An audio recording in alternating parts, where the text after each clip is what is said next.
They're getting food which is not nourishing your defenses, your immune system, your enzyme system, your hormone system, your mineral balances are not being fed. So what's defending you? Your defenses are slowly decreasing, and you don't know when it happens, and there are no tests to show when it happens. But it generally starts in the liver. The liver, Dr. Gerson found, was the most essential organ.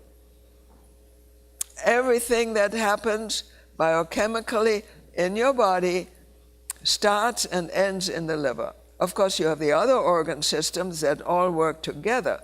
But when the liver works and works right and is nourished correctly and detoxified correctly, you're well.